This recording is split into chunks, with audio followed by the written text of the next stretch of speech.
C'est l'histoire d'un projet d'aéroport inutile qui n'en finit plus, d'un petit village rural qui n'a rien demandé à personne, et maintenant d'un choix bizarre qu'on nous demande de faire.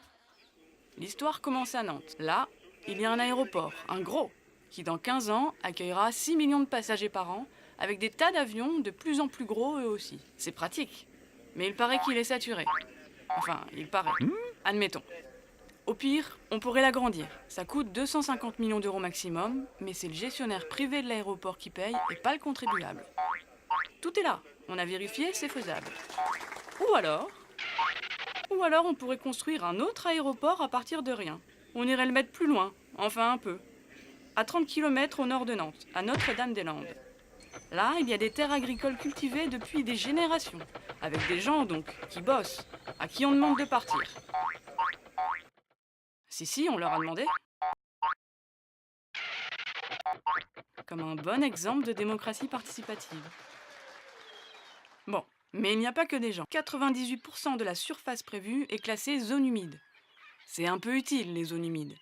Ça dépollue l'eau, ça limite la sécheresse ou les inondations. Ça stocke le carbone et ça abrite une biodiversité exceptionnelle, dont plus de 100 espèces protégées. C'est tellement utile que la loi européenne dit que si on les détruit, on doit compenser en les recréant ailleurs. Recréer artificiellement une telle biodiversité, c'est pas facile. On n'a pas encore trouvé comment faire. Il n'y aurait que quelques individus de 5 espèces protégées sur les 100 présentes qui s'en sortiraient à peu près. Ah oui, et puis ça coûte au moins 560 millions d'euros, dont près de la moitié à notre charge. Comme ce projet traîne depuis 1963 et qu'on ne s'en sort pas, on a finalement décidé qu'on allait demander leur avis à toutes les personnes concernées qui vont payer pour ce projet. Enfin, presque toutes. Parce qu'il n'y a que le département Loire-Atlantique qui pourra voter.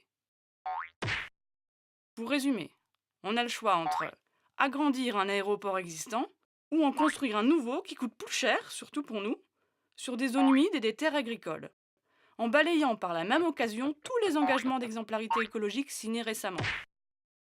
Alors, vous préférez quoi ?